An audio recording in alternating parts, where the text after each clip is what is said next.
Let's get out of here. Fire up. I'm for it.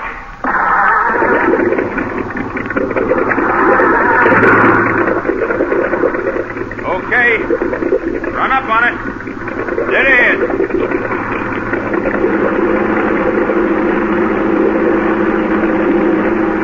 Hold it. What's the matter? Anchor's fouled. Want to back down on it? Feels like rock. Take a turn on the cleat. Let the swell break it loose. Hey, she's really caught fast. Wait a minute, Lou. Give me some slack. I'll back off.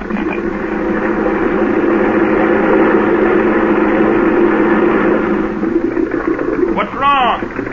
I don't know. Come here. What's up? Look. Company. Yeah. What the devil are those guys doing out here in a little rowboat at this hour? They're either drunk or crazy. They're sport fishermen. I don't see any tackle. Ahoy there! Wait! Please wait! Oh, they're in trouble. Look. Guy in the stern. Hunched over. You get the boat hook, Lou. I'll rig a fender. That tide's doing more good than the oars are. These boys aren't seamen. Nah. Watch the roll when he pulls you alongside. You in the bow. Catch the rack. Hold yourself over. Hold it on, Yates! We have an injured man here. Lend a hand. Yeah, sure. Now, get aboard. Ellis, help Stacy. Help him? Dead weight. Give me your hand. Thank you. Now, my injured friend. You in the skiff. Yeah. Hand him to me. Yeah. Right here. Lift him as high as you can. Now, slip your hand out. Okay. There. Got him. Now, Lou, open the hatch to the cabin. Right.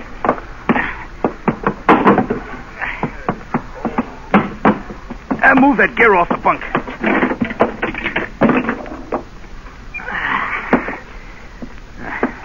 Unfortunate thing. Very unfortunate. On the bulkhead behind you. Completely unnecessary. Efficient shooting, wouldn't you say? Perilously near the heart. Yeah. Fatally near. Here, put the kit back. It's too late. How'd this happen?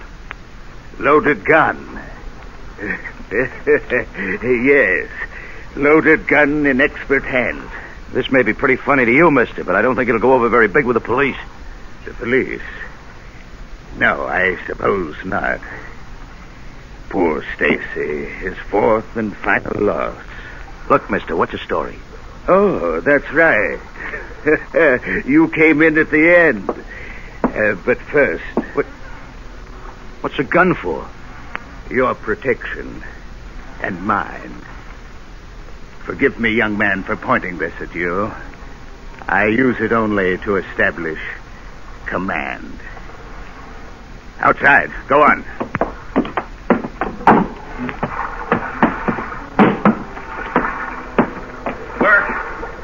Pretty sick of your fancy yapping and no action. Yeah, mastermind. You got us into this. Now come up with a way out. My friends despise me, Captain.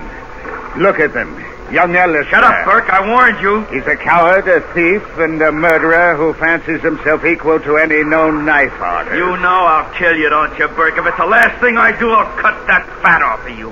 It will be the last thing you do, Ellis. And Dowd there. He killed 2 men, wasn't it, Dowd? 2 defenseless men. Feed on, you greasy slob. You're digging your grave with your tongue. And Stacy. Poor dead Stacy. Keep talking, Burke. Keep flapping your big mouth while the law sets up another trap. Why don't we get rid of these 2 punks and get moving? Yeah, give me that gun, Burke. You ain't got the guts to do nothing. You're all talk. Give me that gun. Stay right where you are, Ellis. You 2, Dowd. I supplied the intelligence that saw us this far, and I really don't need you anymore. Sit down. Both of you sit down right by that tank. You yellow Burke. Plain dirty yellow. Make me sit down. Go on, Burke. Make me sit down. I don't want to have to fire this gun. Sound carries over water. Talk big, Burke, while you've got that gun. The only gun, Dowd. That highway is swarming with police cars now. They're saying dead or alive. The choice is up to you. Make one move toward me or these fishermen, and I make the choice. You make that choice. You chose to lead us into a trap because you didn't have the guts to shoot a measly highway cop.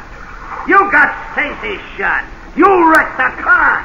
Then you nearly drowned us in that leaky rowboat.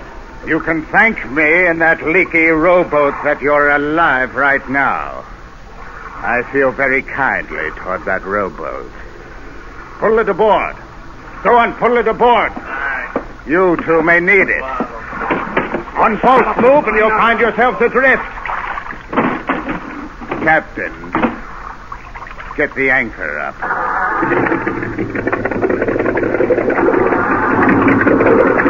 Take in what slack we can get, Lou. The line parts is hard.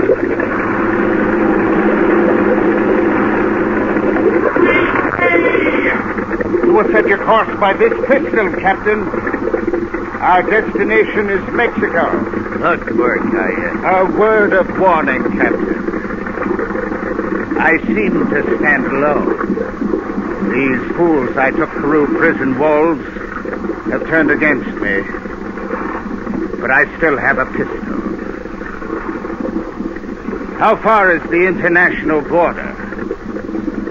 7, 8 hours. I prefer 7. 7 hours to freedom. My freedom.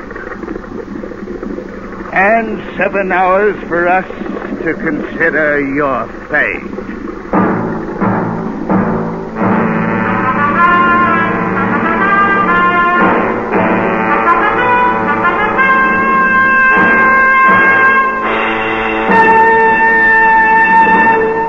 You can start out to count the laughs in the Red Skelton Show, but you'll wind up laughing so hard yourself you'll lose the count.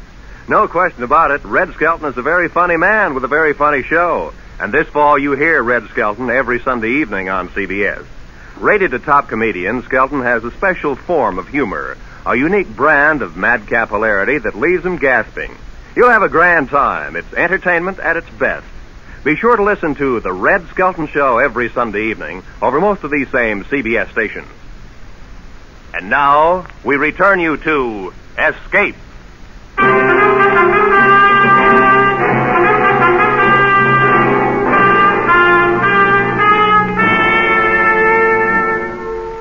Dawn broke with the Los Angeles harbor light well on our stern. Merry Widow's bow pointed at Mexican waters, and a pistol in Burke's fat hand setting the course. The morning was foggy. Other things were clear. Someone along Zuma Beach would find their rowboat missing. We had a dead man in the cabin, and the lives of Lou and I hung on the whim of a fat maniac. Our only hope was a radio. I switched the frequency to Coast Guard, tripped the mic to transmit, and hoped that someone would be listening.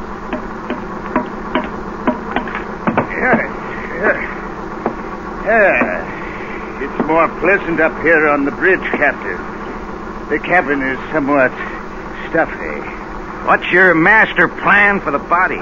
Loathsome things, dead man. Much as I'd like to dispose of it, we can't risk cluttering our trail. Let us hope there will be no more. There needn't be, you know, if you cooperate. Yeah, the Merry Widow's at your disposal, Mr. Burt. As long as you hold that gun on the crew, there's no choice but to take you to Mexico. We don't have too far to go. Just about due west of Long Beach, making 18 knots. You are unduly nervous, Captain. Is it the pistol? Look at our friends huddled together down there in the stern. Planning my assassination, and no doubt yours. You understand the situation, don't you? No. Then I'll tell you. This gun and I are your buffers, your guardians against the plotters back there. In exchange for this protection, you give me transportation. In a few hours, I will be a free man, and I shall go my way alone. Maybe. Radio. The radio. I underestimated you, Captain. Very clever. Well, I tried. I assume I've been broadcasting for some time. You have. Direct to United States Coast Guard. I bow to you. How stupid of me. And you. Up to this point, you've shown some intelligence. These heroics give me no choice. All right, go ahead and shoot. You'll pile into rocks before you hit San Diego. You'll never see Mexico. Lou's no pilot, none of you are. You're right. You are still useful. Resume your course. Look, Burke, you're supposed to be the brains of the outfit. If you're even half smart, you'll get in that skiff and head for shore. You better not be on this boat when the Coast Guard catches up with us. If you are a religious man, Captain, I would suggest that you pray they don't catch up with us. Look, mister, my advice to you is to launch that skiff and hit for the beach. You're a fool, Captain. Until your little stratagem shows tangible results, I wait. And you live. Resume your course. Newport Harbor bore off our bow, swung a beam, and slid past the stern. With it went my hopes of help from the Coast Guard out of Newport. No more stations now until San Diego. At the foot of San Clemente's red tile roofs, I saw a Santa Fe streamliner rushing north towards Los Angeles. I wished I was on it and headed in the same direction. How far are we from the border, Captain? 5, 6 hours. Good. If the Coast Guard heard your radio, they don't seem to be rushing to your rescue. Take another look, Burke. Dead ahead and bearing down. Hold your course. Don't try to attract them or you die right where you stand. You, Lou! Yeah? Stay where you are. Hold your course, Captain. Mister, that's a Coast Guard picket boat. They got guns. Ellis, down. Stand up and wave. Make it look friendly. Don't overdo it. You, Captain, wave too. Wave, wave.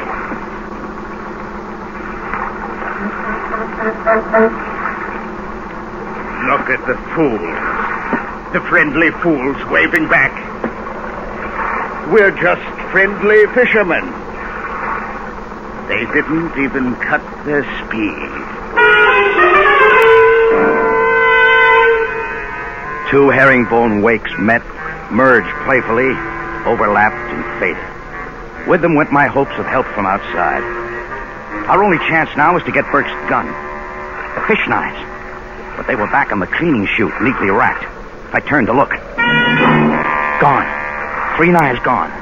My hand rested on the clutch lever, cast bronze, complete with grip and detachable. I had to get that gun. I tripped the key that locked the lever and... Come here. I want to talk to you. Got a deal. I've been expecting this. They're ready to cooperate. You, Lou, down the ladder. Just in case our good captain entertains any rash notions. You will be our hostage. Go ahead. Happy to oblige.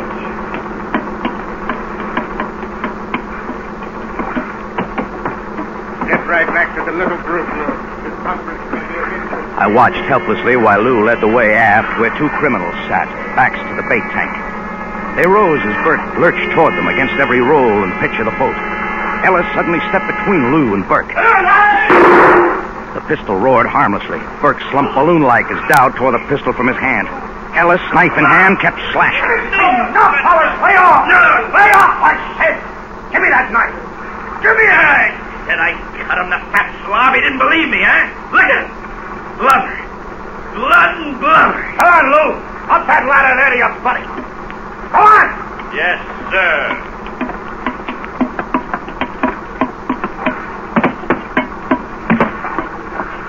Shut down there and stay put. You, Buster, keep this thing moving. Which way? Like Burke said, Mexico. As long as we come this far, we go all the way.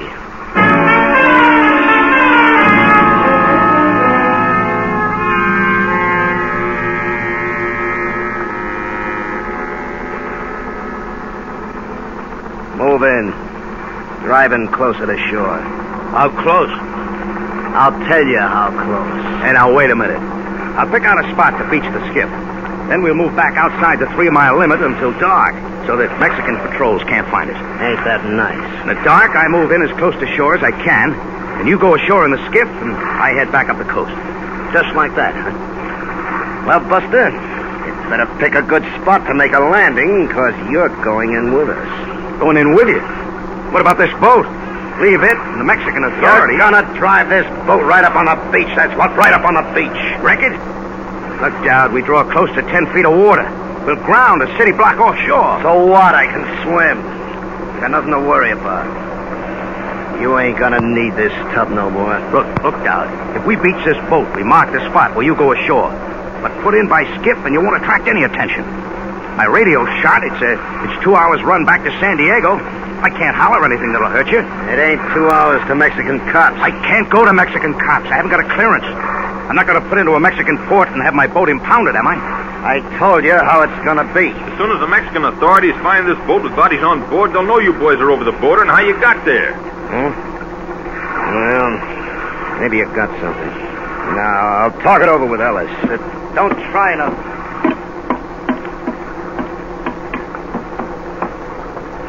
Lou. Yeah?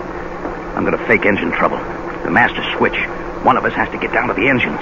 The short hose on the manifold cooling system. Port engine side, salt water intake. Yeah? It's our only chance. Disconnect it. Foul the bilge pump screen. Flood the bilges? Yeah. We risk fire, but it's our only chance to frighten them guys into the skiff. Got it. He's coming back. That's the way it's gonna be. How? Like I said first. Pile it on the beach. Now let's go. Oh, okay. Now, what's the matter? Everything okay up there, Dowd? No. She just quit. Well, we've been beating these engines. She's hot. Get it going. I'll have to get at the engines down below. Oh, no, you don't. Step on the starter. Come on, try it. It's hot, I tell you. 180 degrees. Now, look for yourself. It's 40 degrees too hot. What does that mean? Means I gotta... No, you don't. Lou, you know what to do? Yeah. Yeah, I know. Check the oil filter first, and the screen ahead of the pump. Wait a minute, you. Okay. Try it again first. Go on.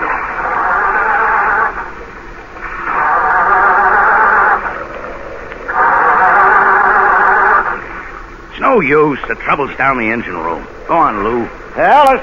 Yep. Go down in the hole with this guy. Keep an eye on him. Okay, sure.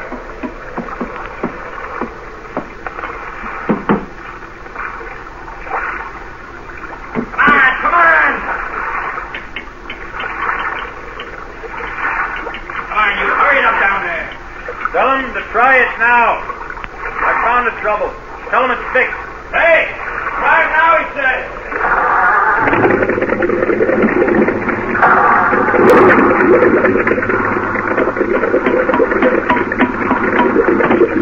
That was it. Piece of kelp in the screen. Plenty of water now. Plenty. Good. Get going.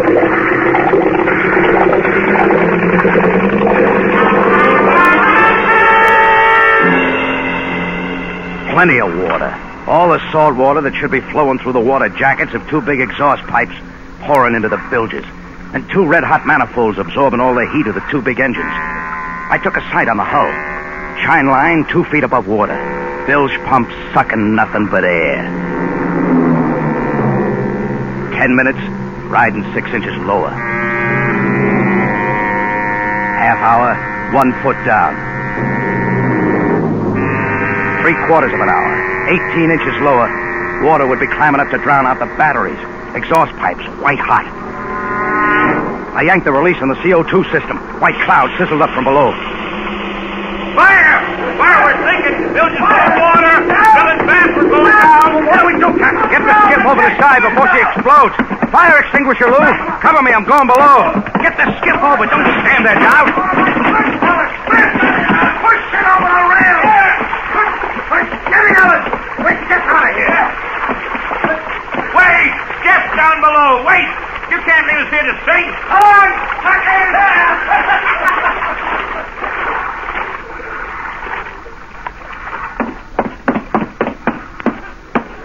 You all right down there, Jeff?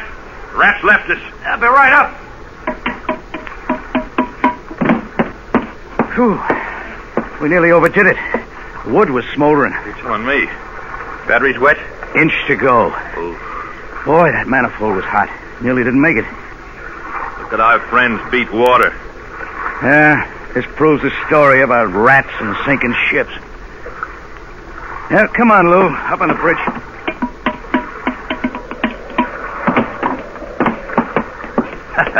Watch their faces now.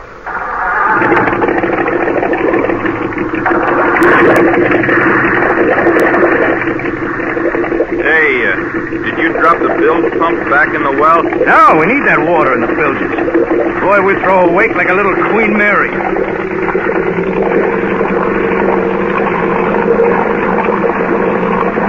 Turning up 2,800. Still a little hot. I'm on 3,000. Look behind us. We're throwing a wake like a destroyer.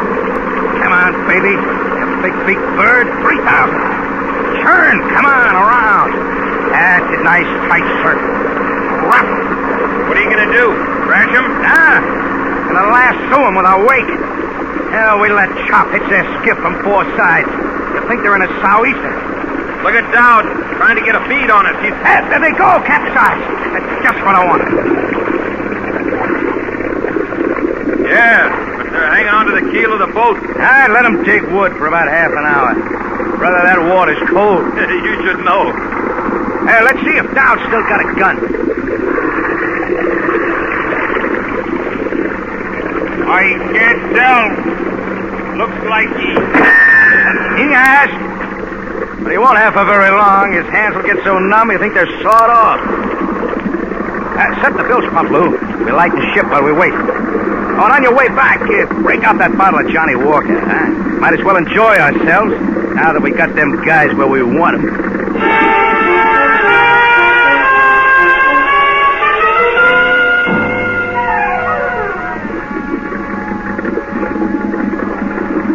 I wonder about the prices, Lou. Mackerel? $42. No, I didn't mean that. I meant bounty. Reward. The state of California owes us quite a little dough. Mileage, 2 ton of spoiled mackerel, 1 radio transmitter, 4 escaped convicts. 2 of them on ice. Well, get the boat hook, Lou. The 2 live ones are ready for the gas.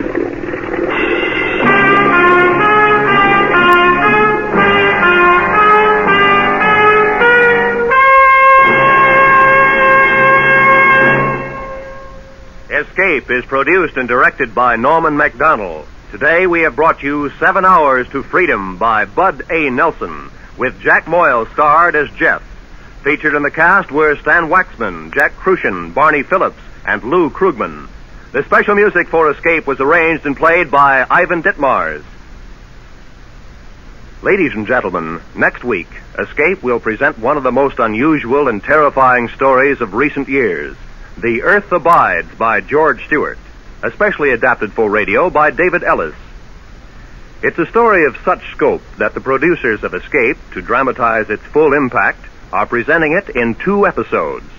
So listen next week when we bring you the story of a man who wakes one morning to find human life has practically vanished from the face of the earth.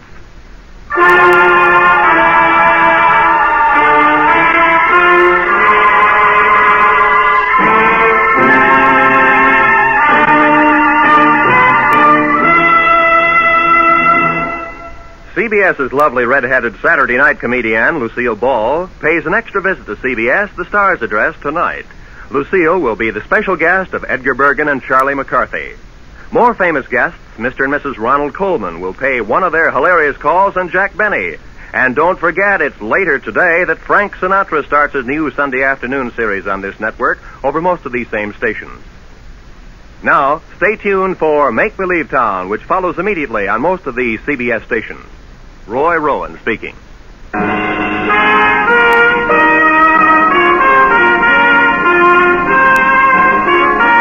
This is CBS, where you spend an hour with Frank Sinatra every Sunday afternoon, the Columbia Broadcasting System.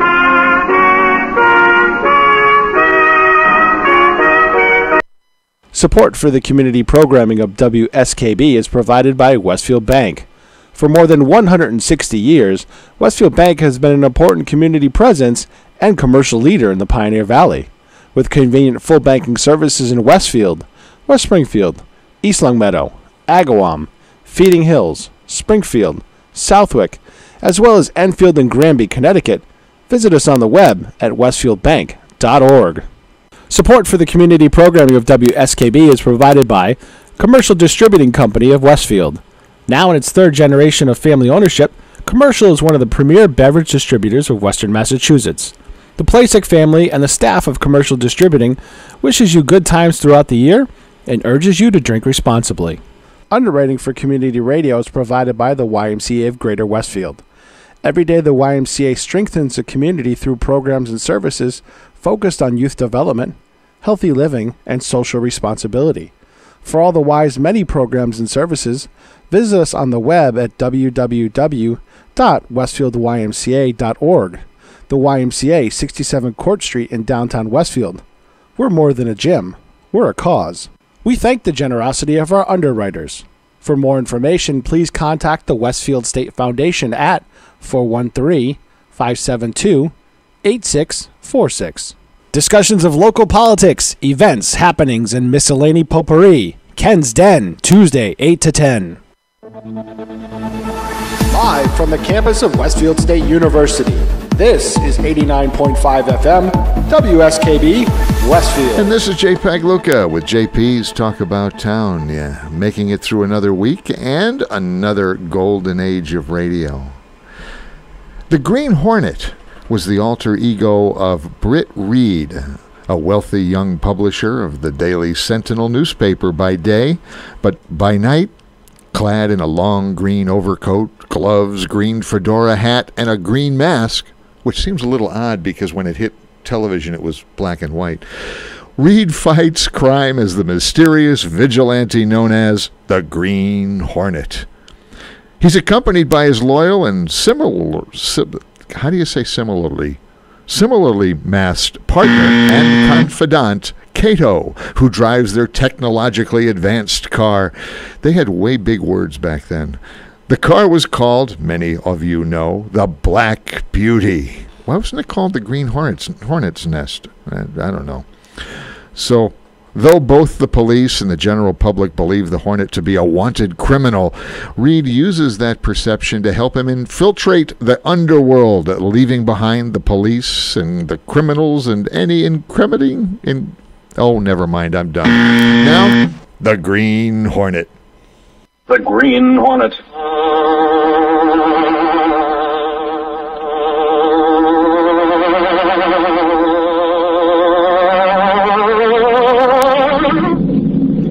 He hunts the biggest of all game, public enemies who try to destroy our America.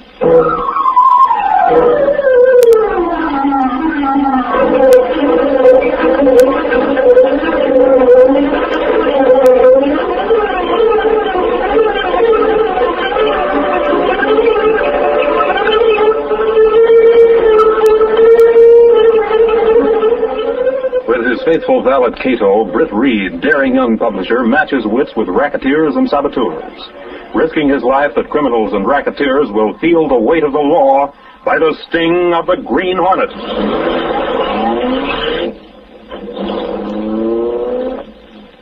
Ride with Britt Reed in the thrilling adventure, Cats with 9 Lives. The Green Hornet strikes again.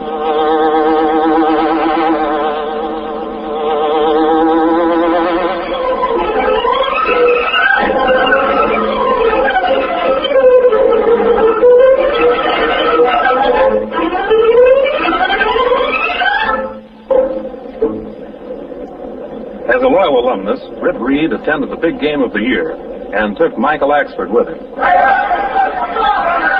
you Spalpine! Leg it! That's the stuff! He's in the clear! He's going to make it! He shot to the moon! He made it! The game is over. That's the word. Come on, Axford. Let's get on ahead of the ball.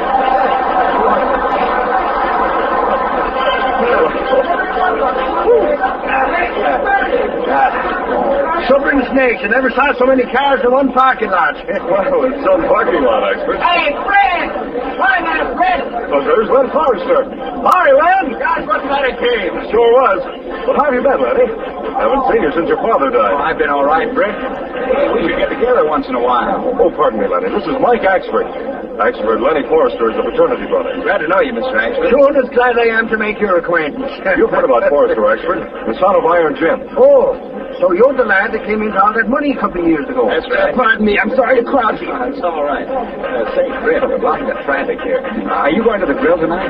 No, I can't make it, Lenny. I wish you could. All the old gang will be there. I'd like to, but I've got a job to take care of. Drop in at the office when you get a chance. We'll rehash old times. Or phone and we'll have lunch together. I'll do that. Hey, Lenny, you coming? Be right with you. Pardon if I seem to crowd. Why don't you shove on? All right.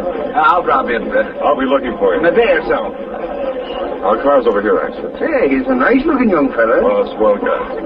Why ain't you going to that grill or whatever it is? It'll be too much of a party. I don't feel quite up to it. Hey, that guy's a call to him. You see him? Yes? What about him? He ain't one of your frat brothers, is he? No. Well, I didn't think so.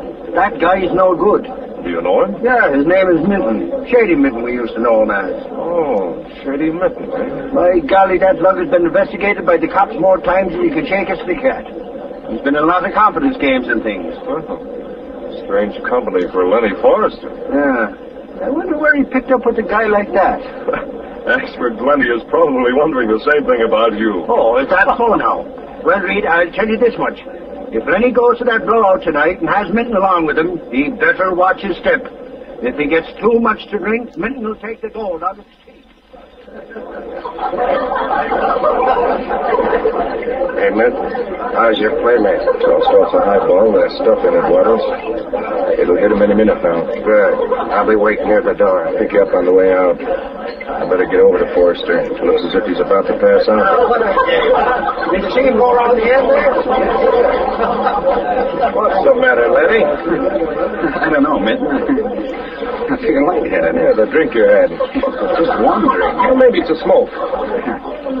Might be. It's terribly smoky tonight. I better get out. Fresh air. It's a good idea. Come on, I'll take you out. You needn't leave. Oh, I've had enough of this place anyhow. Here, I'll leave this to cover our check. Come on, Lenny.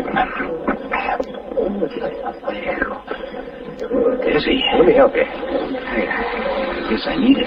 This way. You lean on me. Hi, Lenny. One too many? Oh, don't pay any attention to him. Look at Lenny Forrester.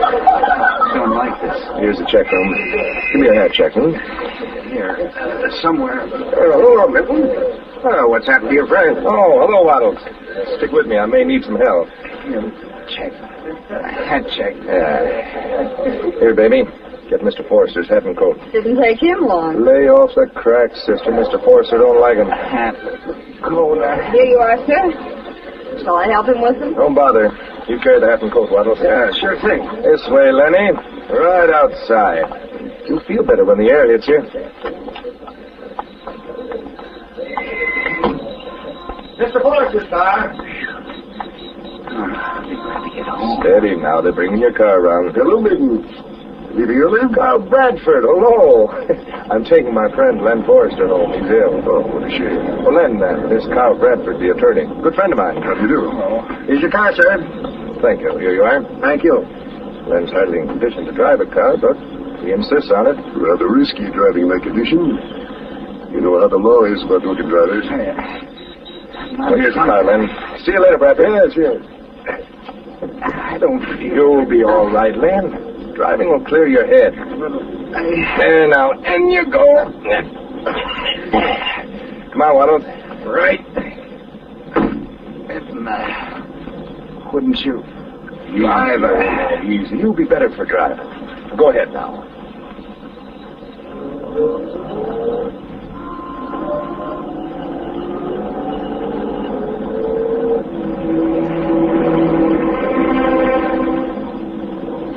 How is he, Minton? Just about out. You got the wheel shoe. Everything's just swell. Here, I'll pull over the curb and stop. He's out cold now. I'll drive. Great. Everyone saw him take the wheel when he left the grill. working slick. Including Carl Bradford, the attorney. Oh, what could be sweeter? Did you know he'd be on hand? No, that was just a lucky break. Slide him over here and take the wheel. Yeah. Over you come. Come on.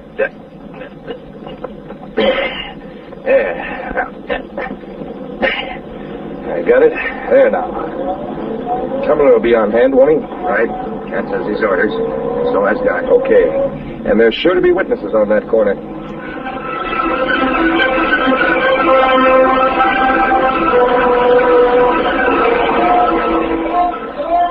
Hey, look at that car coming.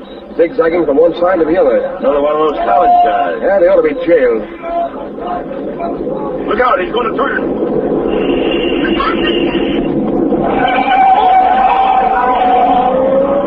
Get the number, they ain't stopping. Get that prepare. I went right over the curb. Get a doctor. Get run, driver. Let me through there. Let me through. I'm a doctor. Some of you keep the car back. Keep this man here. Let the doctor see him. It was perfect, Cat. How'd I do, Don? Great. Now we'll get you out of here and make you look seriously injured. Just remember to insist that I take care of you.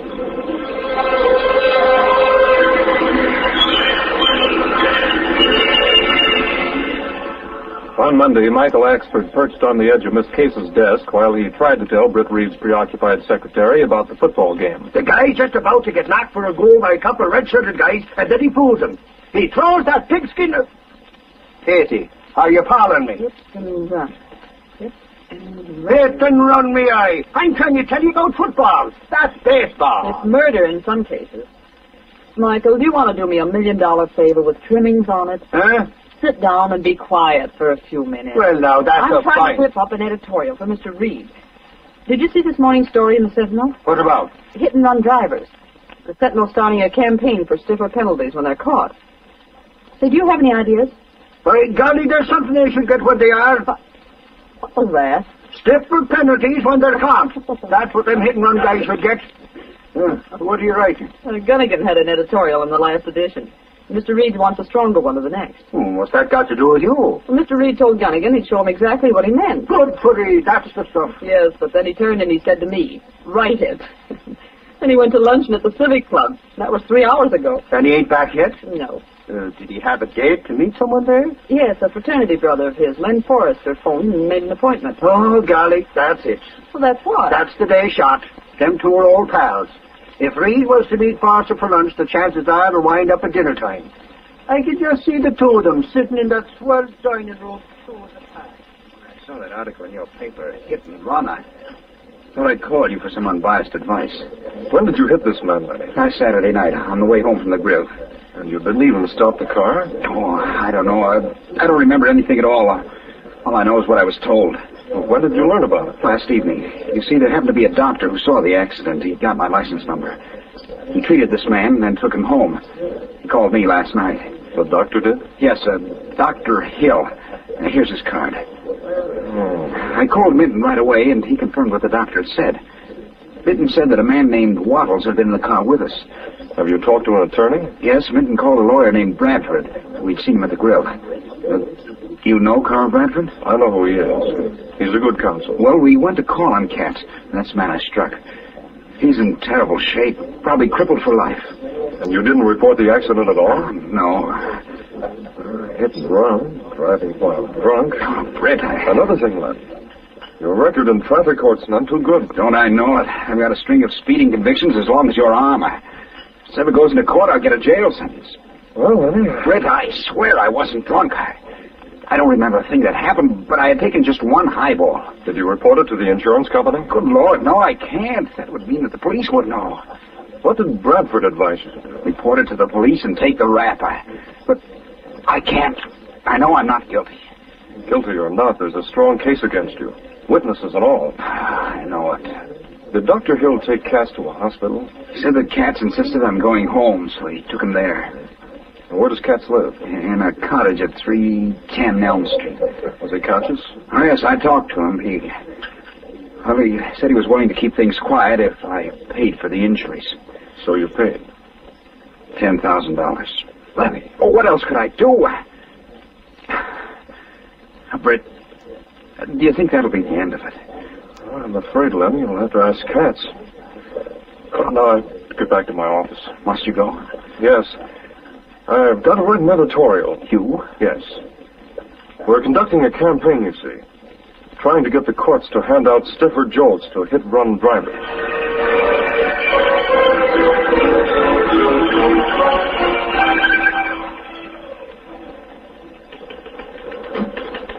Here's Reed now. Oh, Mr. Reed, I have that editorial ready. The one you wrote.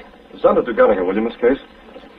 I'm going to spend the rest of the afternoon getting acquainted with the morgue. Where the cadavers are? No, expert. The morgue of the Daily Sentinel.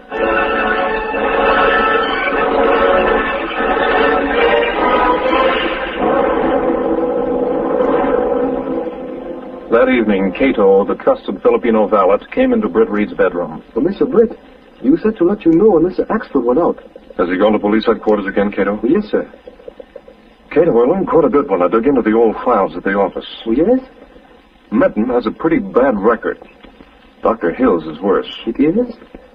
If the Medical Association could prove charges of fee-splitting and quackery against him, he'd be out of the association. There seems to me to be too much coincidence about Len Forrester's trouble. Coincidence? Dr. Hill on hand when the accident occurred. Len going stiff on one drink. Minton just happening to meet Wattles. What are you going to do, Mr. Britt? I'm going to call on this injured man named Katz. I have a few ideas of my own.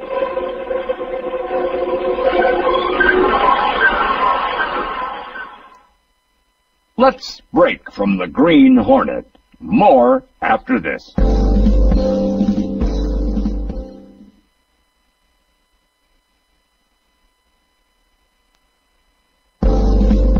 Now let's get back to the Green Hornet.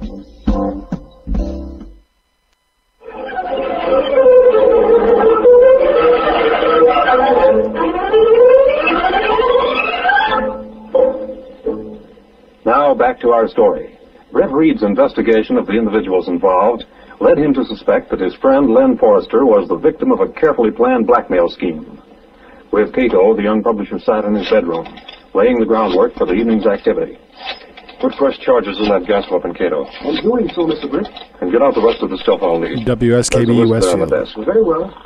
I'm going to confirm one suspicion by phone. Hello? Hello, Doc Hill. Yes? Have you heard from Minton today? Who's calling? Skip that. Just answer the question. I haven't heard from him. You'd better be at Katz's place at 9 tonight. Why? I don't know what Minton has in mind. Just be there, that's all. Suspicion confirmed, Cato. He knows Minton pretty well. Do you think he will be at Cat's place? I'm going to count on it. That stuff ready? Weapon, mask, and other things are ready. Come on, then. It's time for the Green Hornet to move. Stepping through a secret panel in the rear of a closet in his bedroom, Britt Reed and Cato went along a narrow passageway built within the walls of the apartment itself. This led to an adjoining building which fronted on a dark side street.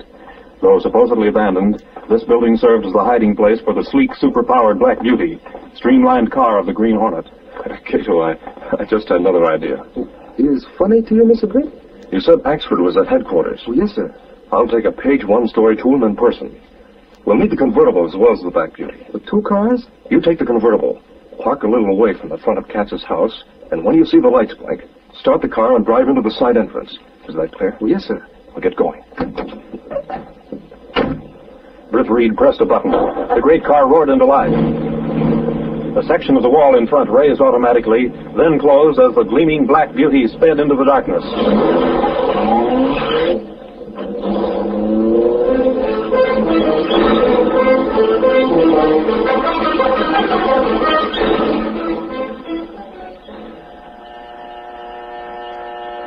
Who is it? Open the door, Cat. Doc Hill. Wait a minute.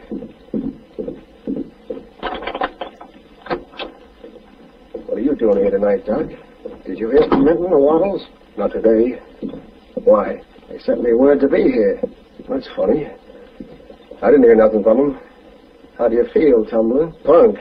Look at me. I got some real bruises when I jumped in front of that guy's car. I ought to get a bigger cut. There ain't many guys can take a fall like I can. You'll have cash to spend long after the bruises are forgotten. How long I gotta stay in the house and play like I'm crippled to see how young Forrester takes it? Minton is going to try to shake him down for another 10,000. Hello, Doc. You, that mask. It's the Green Hornet. How'd you get in here? I picked the lock on the back door. You should be in bed, shouldn't you, Mitten? What are you doing here? Doc and I have business to talk over. Heard from Mitten yet, Doc? No. What's the idea of you busting in Take it here? easy. I'm showing the boys how to get into the big dough. Big dough? Sure. Hattie can get about $100,000 out of Forrester. Who's Hattie? Your widow. What? You see, Doc, the fellow Forrester struck died from the injury. Now, wait a minute. Shut up, Katz. You've got nothing to say about it. But You'll have to go to work on this guy so it'll look convincing when the police medical examiner goes over him. The police medical examiner? Hey, I ain't going to go Are you going to shut up or must I shut you up? You mean he's really to die? Of course he has to die. We've got to have a corpse to show Forrester. Like fun. Now, hold on. I didn't agree to get mixed up in murder. You're mixed up in it now, Doc, and there's only one way out. Well, you can't do this. It's murder. It's I'll put murder. you to sleep with this gas weapon. You won't feel anything. No, stop. Stop. I won't stand for this. He got me. Doc, you better have some, too. No. Yes, Dr. Hill. That's just the beginning, you rats. The Green Hornet quickly cut the phone wire, then drew out a case containing a charged hypodermic needle. He shot a colorless fluid into the arm of Tumbler Katz to counteract the effect of the gas. And that'll bring him around in a couple of minutes. Brett Reed switched the lights off and on to signal Cato, who watched from a short distance away. Cato then drove the convertible to the side door of the house. Brett was there waiting. He quickly changed to a different hat and coat. He gave Cato the mask of the Green Hornet. The Black Beauty's over there in the alley. Go and stay with the Cato until I return. Yes, sir. In the meantime, Tumbler Katz recovered consciousness. He remembered the Green Hornet's plan to kill him. Then he saw the doctor sprawled on the floor. Wide-eyed with fear, he leaped to his feet and rushed to the door. There was a convertible coupe in the driveway. A well-dressed man was walking toward him. Hello there. I'm looking for a man named Katz. Well, I can't talk now. I gotta hurry. Hold on, you're all bandaged up. Let go my arm. Is your name Katz? What of it? Let me go. I thought you were badly hurt. Oh, please let me go. I don't want to die. I expected to find you a lot nearer death than this. No. My friend Forrester said you were badly hurt. I came to talk to you. Oh, tell him it's the bunk. I gotta get to the cops. Let me go before the Hornet comes back. The Hornet? He's gonna kill me, I tell you. I gotta get the cops. Great Scott, get into my car. I'll take you to police headquarters in record time.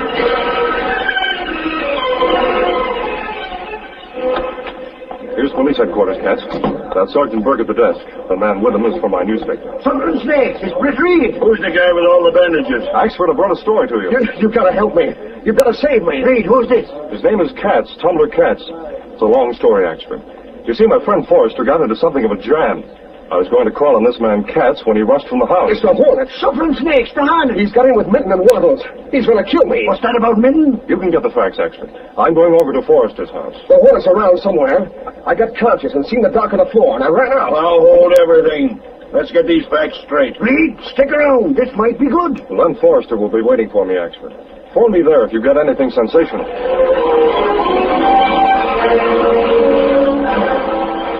Britt strolled out of the police headquarters, but once in the street, he moved fast. In his convertible, he hurried to the nearest drugstore and dialed the number of Mitten's home. Mitten, get this the first time and get it straight. I can't repeat. Doc wants you to know that the Green Hornet's tried to muscle in. Katz got scared and ran to the cops. He's spilling the works about you. Get ready to land.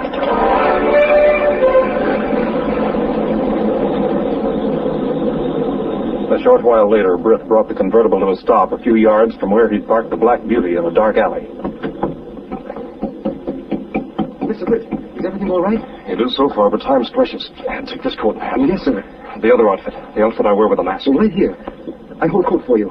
Kiddo, here are the plans for the rest of the night. We're going from here to Mitten's house. Listen.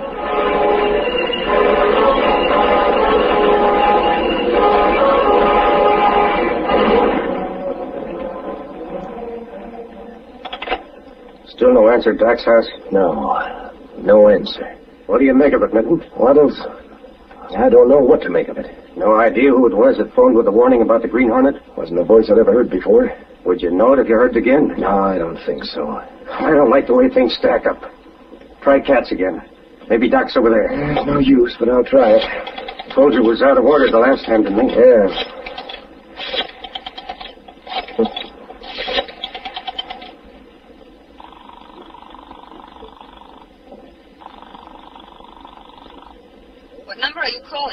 Same as before. University 3628. I'm sorry, sir. That line is out of order. Nuts. Now what? Waddles? I'm taking no chances. We'll be ready to scram if the cops show up. Think that'd be smart? Smarter than answer a lot of questions if Tumbler Katz tells all he knows. Here, open this briefcase. Got everything ready to move fast? Goes right here in the desk. 10 grand. Good thing we hadn't split with Doc and Cat. Yeah. Now give me the bag. I'll put the cash in just in case. Yeah. Now the first sign of the cops, we clear out. Hey, car stopped out front. Let me see. It's a scout car.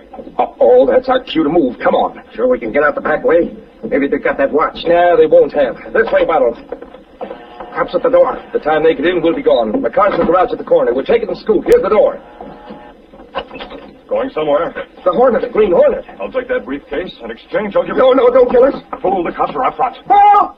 The Hornet! Take it, you fathead. You can stay away from the cops. I've got places to go. No, don't shoot me. Just gas to put you asleep. No. I'll wake up in the arms of the law. I heard yells out here. He told us there's something about the Hornet. So long, rats. Hey, look what's here on the ground. Hey, that's Minton. He's out cold. It's the work of the Hornet. That Green Hornet must be around here. We gotta find him. Spread out and search the place.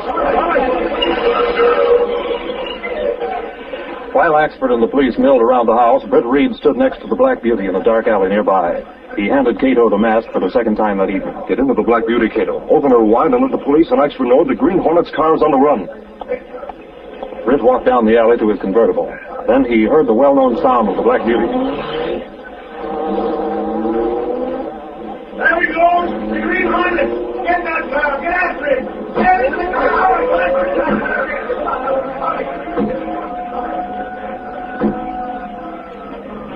Britt smiled in the darkness as the police took after Cato. He knew that the Black Beauty was already out of reach. He waited until the last of the police cars had left. Then he stepped into his convertible.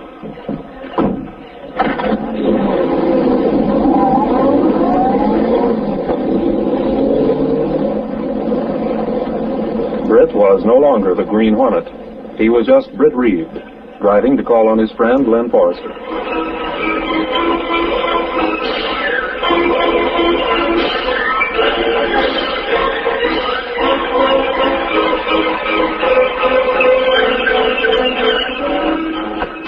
Please, holy cow, I've been waiting here in the apartment for you to come home. Have I got news? I told you it'd be Len Forrester's, Axford. Did you call there? Yeah, but you'd already left. Did that phony accident victim squeal? Did he squeal? Oh, golly, he spilled everything about a game his gang was working on your friend Forrester. I told you that guy Minton was no good. Yes, you told me. We got the crooked doctor and Minton and the guy with Minton. Len Forrester told me he paid those crooks $10,000. Did you recover that? Reed, I was that close to getting it. Only the Hornet got there first. Minton said he had the dough in a briefcase and the Green Hornet got away with it. Well, Forrester deserves to lose it. He's a pretty reckless driver. Perhaps this will be a lesson to him. Yeah. If only someone worthwhile got the dough instead of that Green Hornet. Well, tell me the details in the morning, Axford.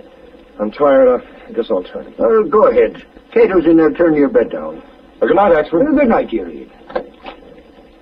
The bed is ready, Mr. Britt. Cato, where's the 10,000? In Black Beauty.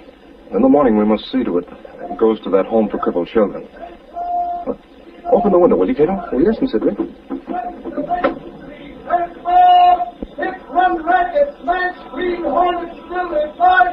That's my lullaby. Well, good night, Cato.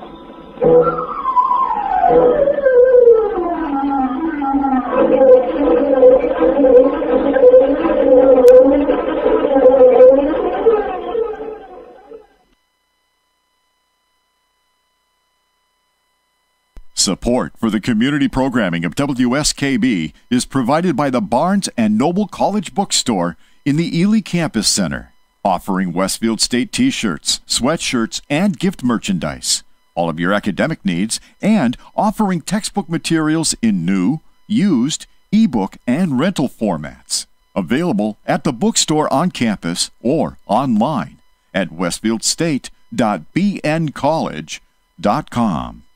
Underwriting for the community programming of WSKB is provided by the Boys and Girls Club of Greater Westfield, serving the youth of the Whip City and surrounding communities since 1969. For more information on the Great Futures Club for ages 3 to 5, happening weekdays, and the Club Teen Center for ages 11 and older, weekdays from 6:30 till 8 p.m., Go online at bcgwestfield.org or visit the club at 28 West Silver Street. The Boys and Girls Club of Greater Westfield. Great futures start here. We thank the generosity of our underwriters. For more information, please contact the Westfield State Foundation at 413-572-8646. Friday mornings is something different on 89.5 FM. It's JP's Talk About Town. Community Radio. 89.5 WSKB. Live from the campus of Westfield State University. This is 89.5 FM, WSKB, Westfield. And yes, it certainly is something different. Let's see if I can get my tongue untied here this morning. This is JPEG Luca. Never mind. On JP's Talk About Town. Good morning, everyone. Thanks for joining us. Hope you're enjoying this little extended version of JP's Golden Age of Radio. Don't forget to join me and a whole bunch of other people from right here in Westfield for Pumpkin Fest tomorrow, right downtown from the Green to Court Street to Franklin Street. Lots happening downtown. Fun for the whole family and beyond. And thank you to Mina's Wine and Spirits and the Tavern Restaurant. There's even going to be beer and wine sold outdoors in a nice little outdoor cafe down by Mina's Wine and Spirits. So stop on down. Should be a really nice day. That's tomorrow afternoon from noon till about dusk when all of the pumpkins are lit up. If you'd like to find out more, go out to westfieldonweekends.com. That's westfieldonweekends.com and click on the big old Pumpkin Fest logo thing right there on the front page. There goes my tongue again. I hear the Big Steel Pumpkin's going to make the rounds. The who? The Big Steel Pumpkin. The Big Steel Pumpkin? Yeah, there's an artist in town that made a big steel pumpkin. It's going to go to MGM after here. But it's not nice to steal pumpkins. No, he's letting it go. It looks like a giant Cinderella carriage. Yeah, it's kind of cool. That's Sebastian, right? Yeah. I'm looking forward to seeing it. I saw a quick picture of it, a preview as he was building it. So it does. It kind of looks like a big steel carriage from the Cinderella movie. So that's kind of cool. Looking forward to seeing how that ends up tomorrow. Jack Benny is a frequent guest of ours here on JP's Golden Age of Radio, and we're going to bring him back one more time. Well, just another time, I suppose. Since it's October, even Jack Benny celebrates Halloween. Here's Jack Benny on JP's Golden Age of Radio. JP's LL.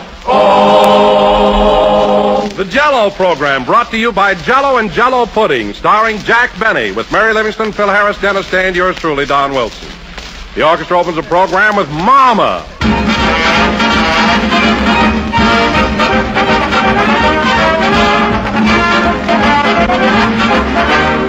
Now at last, the gelatin dessert that gives you all the flavor. It's the new Jell-O, the gelatin dessert that keeps all of its full original flavor no matter how long it remains in the package. Up until now, gelatin desserts constantly faded in flavor while waiting to be used, lost much of their real taste and tingle. But the new Jell-O is different.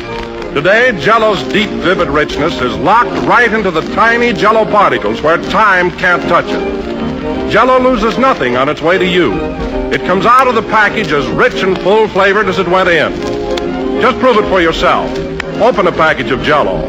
Notice that there's no heavy, fruity aroma, no sign of escaping flavor. It's there in all its thrilling goodness. Order several packages tomorrow, and look for the big red letters on the box, so that you're sure it's the one and only Jell-O. In Jell-O, the flavor never goes away. We put it in, and it's there to stay.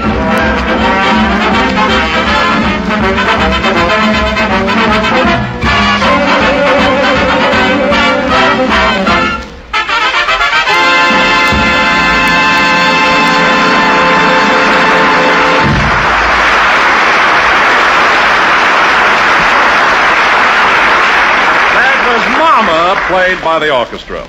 And now, ladies and gentlemen, at this time, we would like to turn the clock back to last Friday night and show you what happened when Jack and the rest of our gang went out and celebrated Halloween. The time, 7:30 Friday evening. The place, Jack's house in Beverly Hills. Take it away. I don't want to set the world on fire. Rochester. I just want to go where I can get dough. Rochester, stop complaining in rhythm and help me get into my Halloween costume. The gang will be here any minute. Hand me those horns. Here you are. Pardon the ignorance, boss, but what character are you struggling to convey? My costume is very obvious. I've got on red underwear, a long tail, horns, and I'm carrying a pitchfork. Now, who am I? The man from the finance company. I am not. I'm the devil. Now, hand me that mirror. Here you are. Thanks. No, I don't like this effect. The darn horns keep slipping over to one side. The horns are all right. It's your toupee that slips. Something wrong there. I don't know why I picked out a devil costume anyway. Of course, I bought this pair of horns. I should use them. Why don't you put one of them on your nose and go as a rhinoceros? No, I can't do that. Phil Harris is coming as Frank Buck, and he'd shoot me. He'd love the excuse. I wonder if this tail is too long. See who's at the door, Rochester. Yes, sir. Come in. I could have done that myself. Rochester, when I tell you... Oh, hello, Mary. Hello, Jack. Mary, this is Halloween. I thought you were going to dress up tonight. Where's your costume? I've got it on. I'm Pocahontas. Pocahontas? In a mink coat? John Smith was nice to me.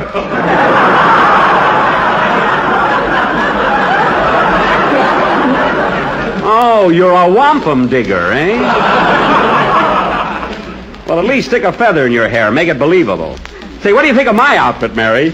Don't I look like the devil? Always. I mean my costume. I'm supposed to be Satan. Can't you see my horns? Well, straighten up. You look like a toad. Who ever heard of a red toad? There. Say, boss, I'm going to a masquerade party tonight myself. You are, Rochester? What are you going to be? I'm going to close my eyes and go as a Smith Brothers cough drop.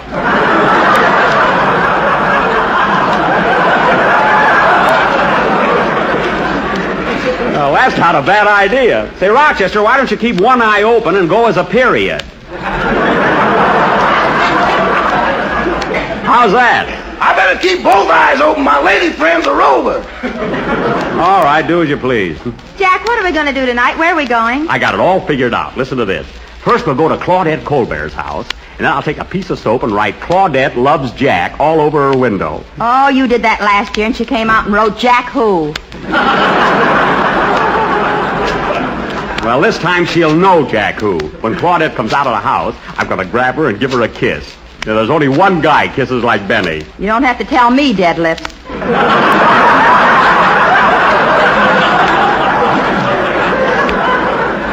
Mary, I'm going to give you a good jab with my pitchfork if you don't look out. Well, anyway, after we leave Claudette... Come in, come in. Well, look what's hopping through the door. For Pete's sake, what an outfit. Hello, Jack, Mary. Hello, Don. What are you supposed to be? Why can't you tell I'm a kangaroo? Well, sure enough, you certainly look realistic, Don, with those long ears sticking up and that great big pouch. But say, I thought Dennis was coming with you. Where is the kid? Peekaboo.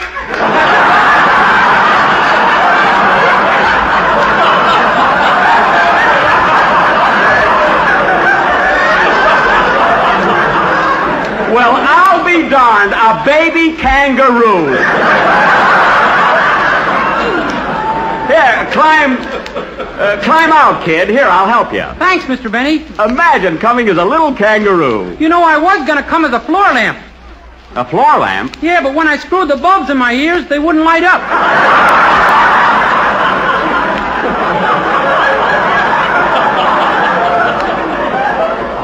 Oh, that's terrible. Huh? Maybe I ought to see a doctor.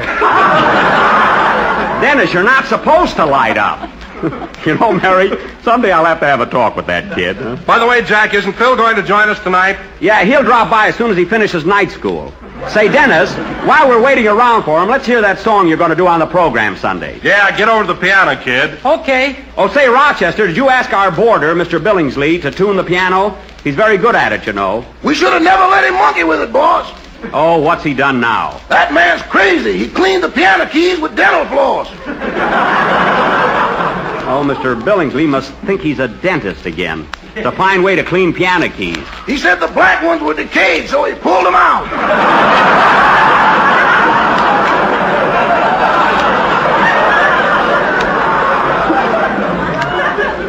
Oh, my goodness. He broke 8 needles trying to give the leg Novocaine. Well, it's my own fault, I guess. Well, do the best you can, Dennis. Go ahead. Wait a minute, I'll answer it. Hello? Oh, hello, Phil. Are you still at night school? We're waiting for you. What? She's keeping you after school? What happened, Jack? Well, Phil got a 0 in spelling, so he gave the teacher a hot foot. Look, Phil, is your teacher anywhere near the phone? Well, tell her your father wants to talk to her. Yeah, your father. What are you going to do, Jack? I'm going to pretend to be Phil's father. You know, I'll talk like an old rube. Well, you got the right underwear for it. Quiet now, don't mix me up. Hello? Oh, hello, miss. This is Twitch Harris Sr. talking. Now, look, ma'am, I got to see my boy Philip right away, so I wish you'd let him off tonight. I'll write you a note explaining everything. I said I'd write you a note. That's a good one. What'd she say? She wants to know how come I can write and Phil can't.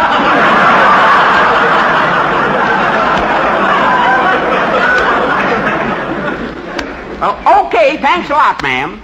Say, what are you doing later? Well, you can't shoot a man for trying. Goodbye.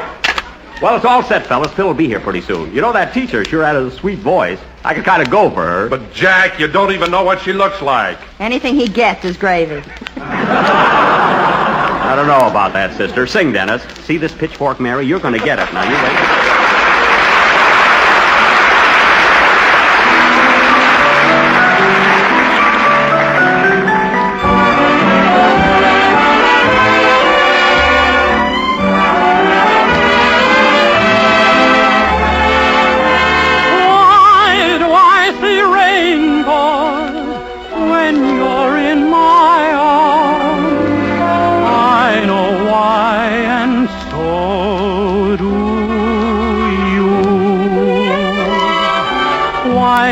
Robins sing in December, long before the springtime is due. And even though it's snowing, violets are growing. I know why, and so do you. Why do breezes sigh every evening, whispering your name as they do? And why have I the feeling stars are on my ceiling? I know why, and so do you. When you smile at me, I hear gypsy violins. When you dance with me, I'm in heaven. When the music begins, I can see the sun when it's raining, hiding every cloud from my view. And why do I see rainbows when you're in my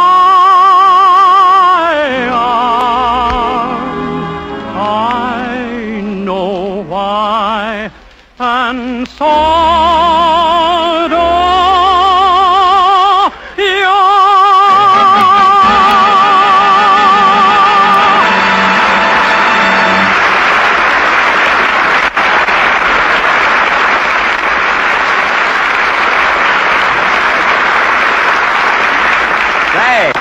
Hey, that was all right, Dennis. That song ought to go over swell Sunday. Thanks, Mr. Benny. Can I have something to eat? Yeah, I'm hungry, too. Haven't you got any sandwiches? I've got donuts and cider. That's all you're supposed to have on Halloween. Bring in the donuts, Rochester. They're right here, boss. Oh, yes. Here, have a donut, Mary. They're nice and fresh. I made them myself. Jeepers, look at the size of the holes you got in them. Never mind. They look like ladies' garters. Quiet, will you? Oh, what she said.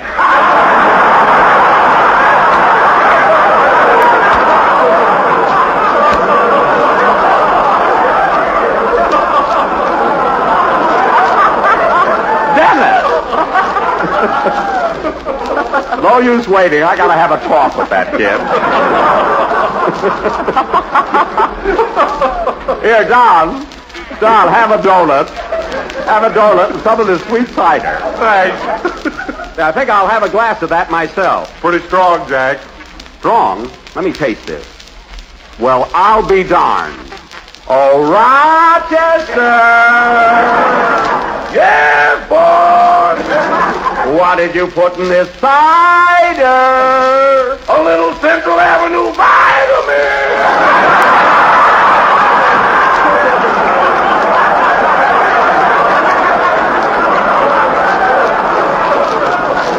There's gin in there.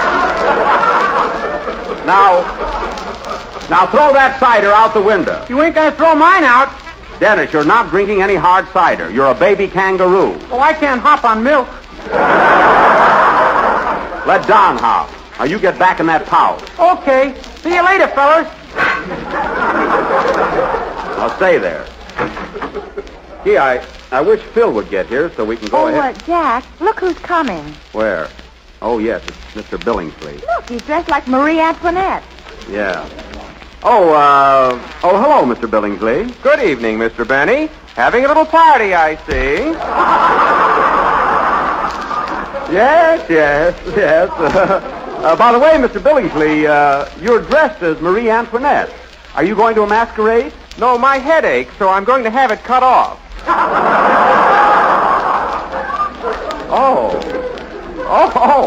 I thought you were celebrating Halloween like we are. You see, I'm Satan, and Miss Livingston is Pocahontas, and Mr. Wilson is a kangaroo. I used to be an alligator once, and now I'm an old bag.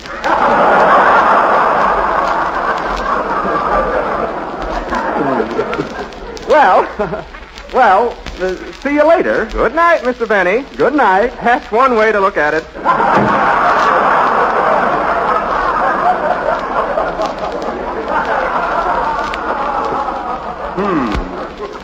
Strange fellow. The other morning for breakfast, he swallowed a raw egg and then drank boiling water for 3 minutes. I don't know. Well, there's Phil. Come on in, Phil. Hiya, Jackson. Hello, everybody. Oh, hello, Phil. Hi. I'm glad you got here, Phil. We want to get going. I'm sorry, but I didn't have time to put no costume on. Don't worry, your tailor takes care of that. Hey, Phil, what happened between you and the teacher? Oh, she got mad at me when we were having our spelling lesson. Oh, what was the trouble? She asked me to spell Pomeranian. Pomeranian? So I said D-O-G, take it or leave it. Well, at least you knew Pomeranian was a dog. That's something, huh? Well, we're all here, so come on, fellas, let's go. Hey, Don, you put on a lot of weight since last week. That's Dennis. It's a long story.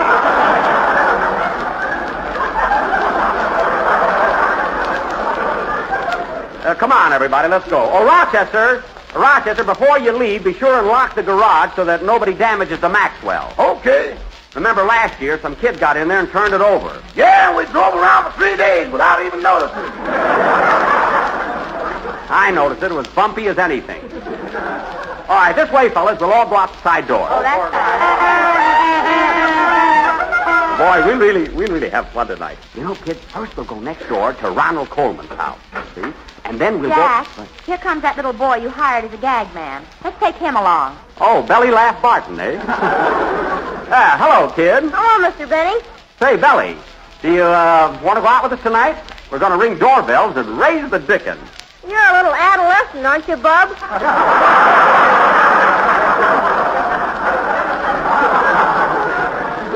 Oh, we'll we'll enjoy ourselves. Sorry you won't come along. By the way, how's the program coming along for Sunday? If I tell you, you won't have any fun tonight.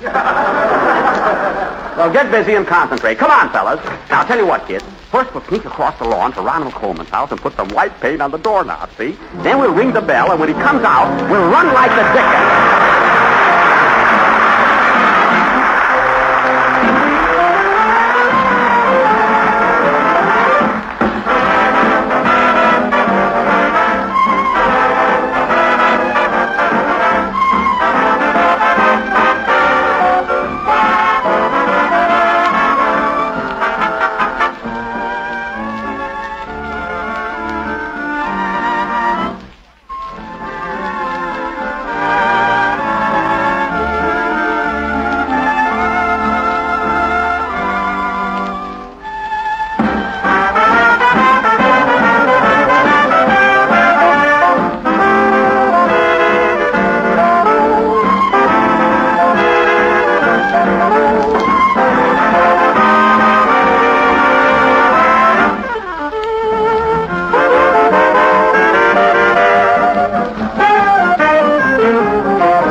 Gee, I rang Coleman's bell 3 times. Why doesn't he come out? Maybe he went to a party or something.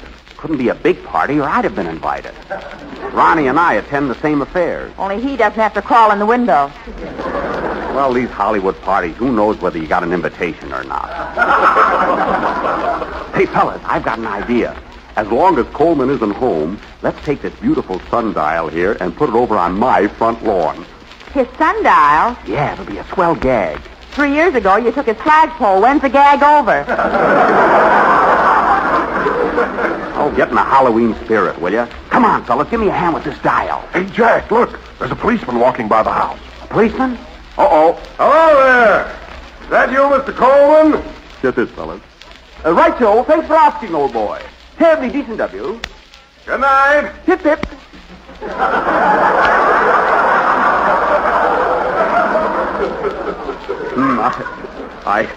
I certainly fooled the blighter. Take that donut out of your eye. You're not Coleman anymore. Oh, yes. Say, fellas, we'll never budge this sundial. It's too heavy. I'll have to phone for some movers. I'll tell you what, though. Look, let's go over to Basil Rathbone's. Does he live near here, Jackson? Yeah, right past my house on the other side of the street. Come on.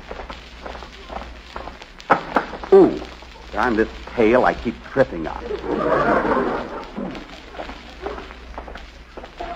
Look at that light in my kitchen. Belly Laugh is in there eating me out of house and home. All the writers with ulcers, and I had to get him.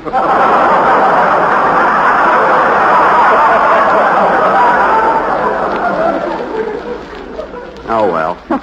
Oh, Jack, look at this. Where? Hey, wait a minute. Who wrote this on my sidewalk? Jell-O has that new locked-in flavor. The flavor never goes away. We put it in and it's there to stay. Who did this? Don't look at me. Kangaroos can't write.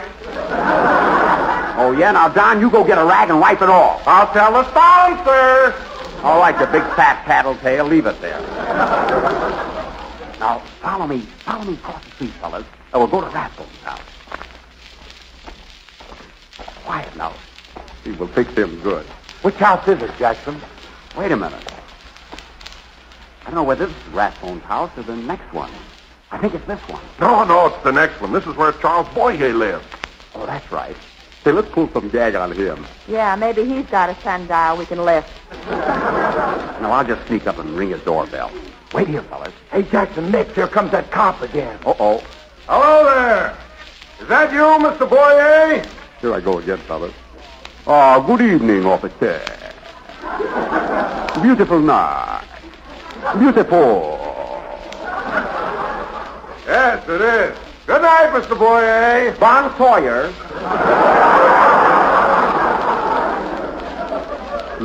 Lucky I can speak French. Hey, Jack, let's get away from here. The policeman's liable to come back. Right at that. I'll tell you what. Let's go through this driveway and sneak over to Bassone's backyard. Now follow me, fellas. Everybody quiet.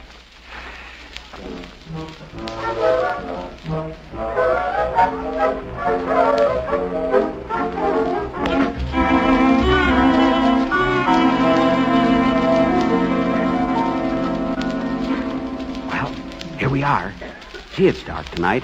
Hey, where did Phil disappear to? I don't know. Where is he, Don? He was with us a minute ago. Have you seen him, Dennis? He's not in here.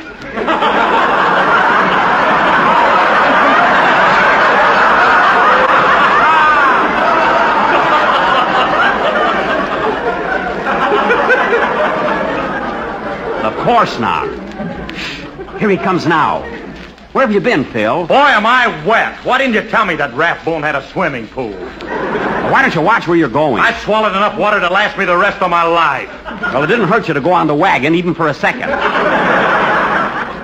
Now, wait here, kid. I'm going up and knock on the door. When Rathbone comes out, hide in the bushes. Wow, will he be furious? Oh, be careful now, Jack. Don't worry about me. Now, quiet. Get ready, fellas. Yahoo!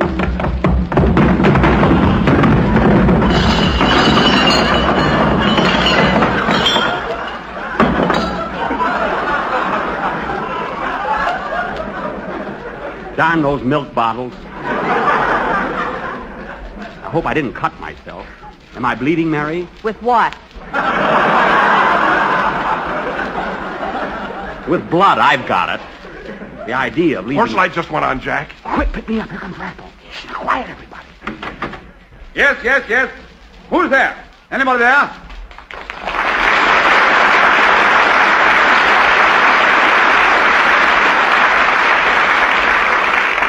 I say, is anybody there? Ah, must be some of those Halloween pranksters. Now, look here, you children. I don't want any more of this disturbance. I've got to get up early in the morning. I'm making a picture. What a ham.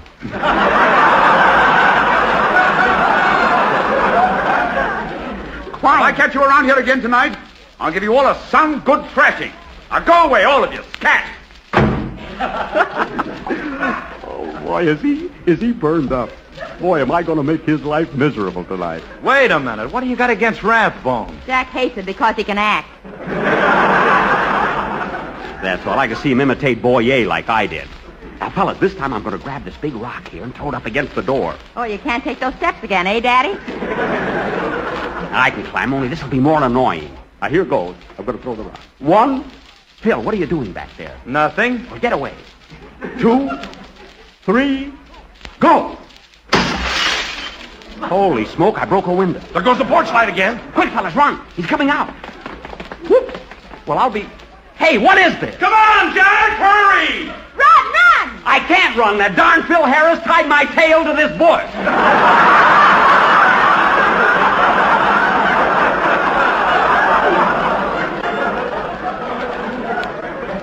Gee, what a spot. I hope Rathbone doesn't see me. If I ever get my hands on this. Aha! Who's hiding there? Who's in back of that bush? Right now, I'd give $1,000 to be playing Salt Lake City.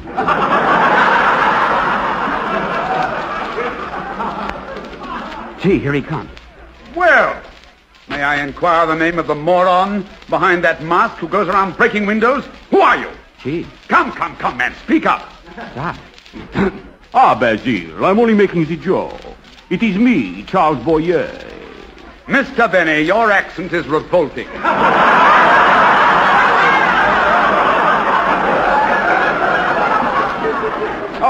Oh, hello, Basil. Hello, how did you know it was me? You wore that same costume last Halloween when you tipped over my doghouse. Oh. I want that dog back. Where is he?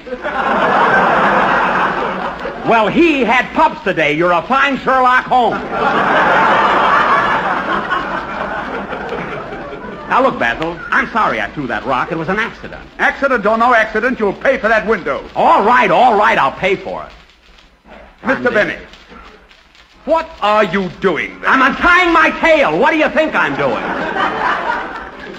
I'm very sorry about the whole thing, Basil. I won't bother you any more tonight. I'll go and join my gang. I suppose you're going to continue this mischievous business. Well, listen, to tell you the truth, we're going over to Charles Lawton's house. You know those flower pots he's got on his front porch? Yes. Well, listen, we're going to tip him over one by one. He'll go crazy when he hears that racket. I dare say, Lawton has a fierce temper. You said it. Well, so long, Basil. Happy Halloween. Goodbye. Lawton's house, eh? Flower pots. Wait a minute, Jack, old boy, I'm going with you. What? You going to join us? I'll tell my wife. Be back later, darling. Hey, fellas, have I got a surprise for you? Come on, Basil. Yippee! Here, listen, here's what we'll do. First, we'll go to Lawton's house. Then we'll go over to Claudette Colbert's and ring the doorbell, see? And when she comes out, I'll grab her and kiss her, and you can kiss her, too.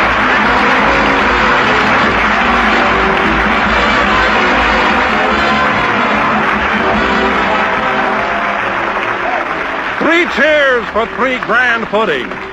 Jello chocolate, Jello vanilla, and Jello butterscotch pudding. 3 delicious desserts made by the same people who make world-famous Jello. Jello puddings are puddings that even Grandma would be proud to serve. Puddings that really taste homemade. Yet they take only just a few minutes to make. With Jello puddings, all you have to do is add milk and bring to a boil. Then cool and serve. And there, almost before you know it, you've made the family a smooth, creamy pudding with a flavor unsurpassed by any pudding you ever tasted. So don't wait another day to try these luscious desserts. Try all 3 flavors real soon. Rich, mellow chocolate, creamy vanilla, and golden butterscotch. You'll find them all equally delightful, and you'll want to keep them handy on your pantry shelf all the time. Tomorrow, order Jello puddings and see if you don't say they're just like Grandma's, only more so.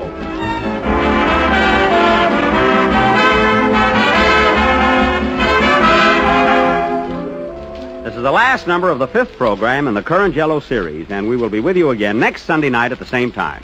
And now, ladies and gentlemen, I would like to thank Mr. Rathbone for appearing on our program tonight. Also at this time, I would like to announce that the motion picture drive for the community chest this year starts tomorrow, November 3rd. I'm sure that all of us here in Hollywood will do our bit, and I hope all of you will contribute to your local chapters. Good night, everybody.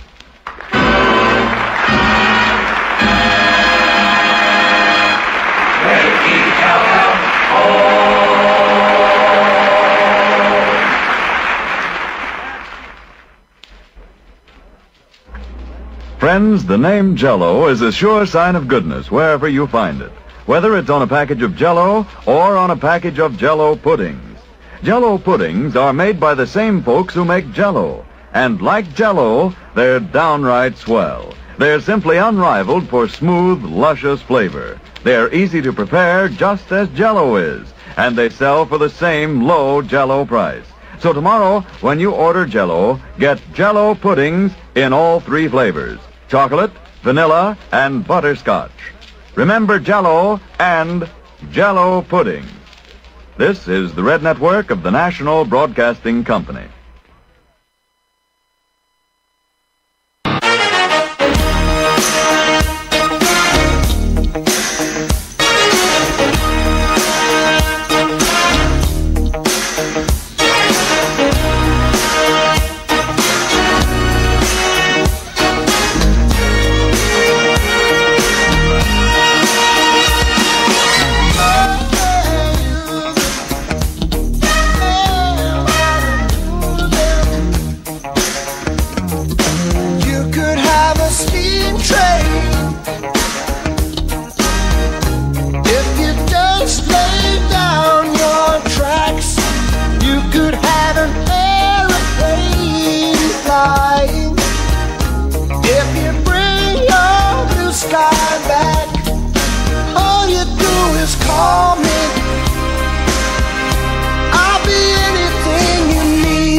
Amusement never ends.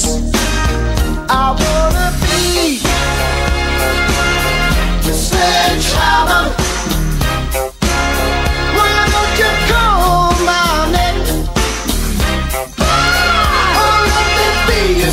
sledgehammer. This will be my testimony.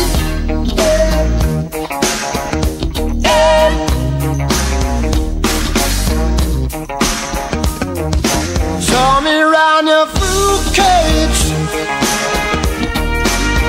'cause I will be your honeybee. Open up your fruit cage, where that fruit is as sweet as can be. I wanna be your sledgehammer. Why don't you call my name? You better call the sledgehammer. Put your mind at rest. I'm gonna be the sledgehammer. This will be my testimony. I'm your sledgehammer. Let there be no doubt about it. Sledge, sledge,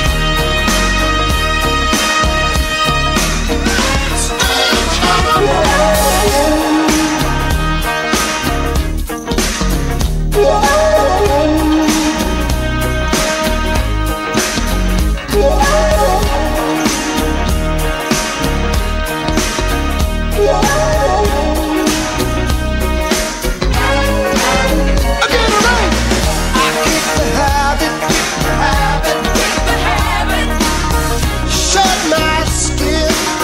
Shed my skin. This is the new stuff. This is the new stuff. I go dancing. We go dancing. Oh, you show for me. Show for me. I will show for you. Show for you. Show for me.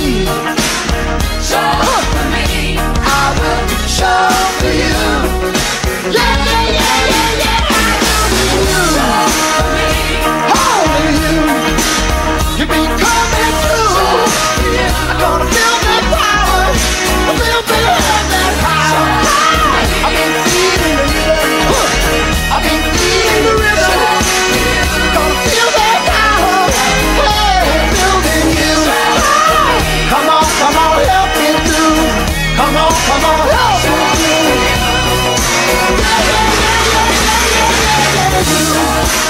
I've been feeling the rhythm. I've been feeling the rhythm. What we do is Support for the community programming of WSKB is provided by Bay State Dental. Comprehensive dentistry at 14 convenient locations in Springfield, Chicopee, Longmeadow, West Springfield, Belchertown, East Longmeadow, Ludlow, Northampton, Greenfield, and Wilbraham, as well as 29 Broad Street in Westfield. Bay State Dental makes it a priority to help you achieve and maintain the healthy smile you deserve. On the web at baystatedental.com. Support for community radio on WSKB is provided by Betts Plumbing and Heating Supply Company, an independent, family-owned wholesaler serving Westfield for over 50 years, specializing in plumbing, heating, and industrial piping supplies.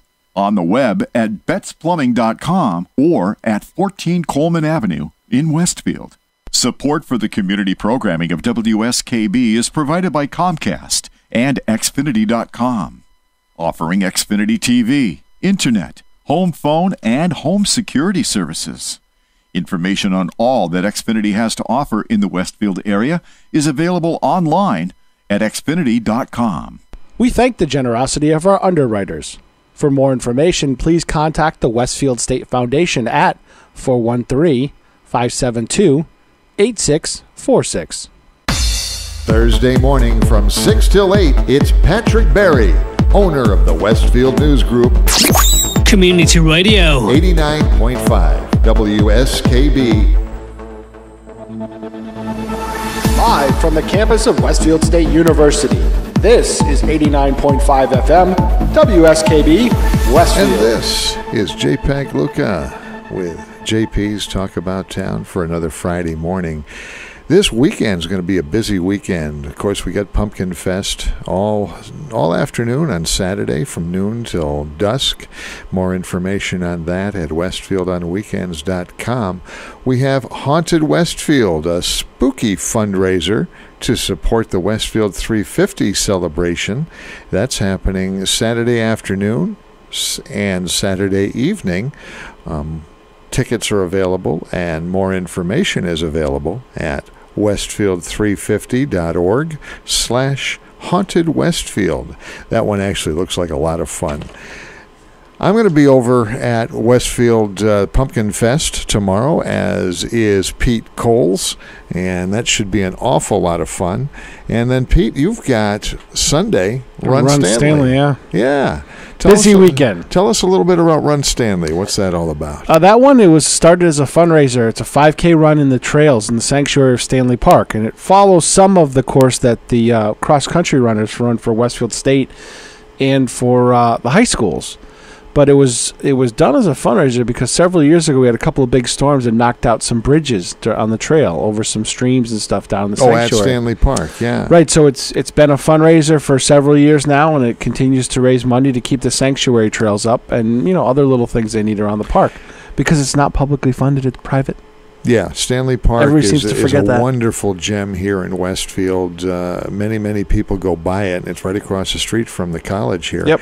And they don't realize that it is a privately funded piece of property. Yep. But it is beautiful. I spent many wonderful days there with my kids when they were growing up, and it's a relaxing place to hang out. Absolutely. It's a lot of fun, actually, and it's a nice event. It's done every year. You're done by like noontime-ish. So you can make your football games and things like that. And I have an event with my family that afternoon, so I'll be able to make that too. But it's a nice event. Great. A lot of teams going up. And for the first year ever, they have a senior stroll. So that's a 1 mile. That would be about my speed. Yeah. It's a 1 mile paved course around the top of Stanley Park. They have a Munchkin run for kids, which is about 3/4 of a mile. They have a canine run, which starts before the main runner, so you can run with your dog. More information is available at? The Stanley Park website, or I believe runstanley.org is also a website that they use for that. That sounds great. Slipping into the seats beside us here, Mr. Mark Auerbach. Good morning, Mark. Good morning, Jay and Pete. You're going to be following us at the 8 o'clock hour? Indeed. I've got a couple of great guests today. One is Diane Perlman from the Berkshire Film and Media Collaborative. And she's going to talk about the Western Mass Film Exchange happening a week from tomorrow in Springfield for script writers and people that are thinking about pushing their scripts to Hollywood, their plays and what have you. And in the second half of the program, Jeffrey Dreisbach, who's a casting director in New York, who will talk about what it takes to get your face and photo in front of a director in Hollywood or on Broadway. That sounds interesting. Look forward to hearing more about that. Once again, we want to thank everyone for coming by this morning for JP's Talk About Town and this morning's extended run of JP's Golden Age of Radio. Hope you enjoyed our little Halloween visit. Next week, I will be on hiatus, but what will we be running? The War of the Worlds in Westfield. That was a live play or 3 years a live ago. radio show we did a few years ago. Yep. And that was an awful lot of fun. You want to join us for that here and kind of relive our little live version of JP's Golden Age of Radio. So we'll see you all this weekend around our great city of Westfield. I'm Jay Pagluca for Pete Coles on the other side of the board, and hand things over to Mark Auerbach. Have a great weekend, folks. Get out.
Support for the community programming of WSKB is provided by Westfield Bank. For more than 160 years,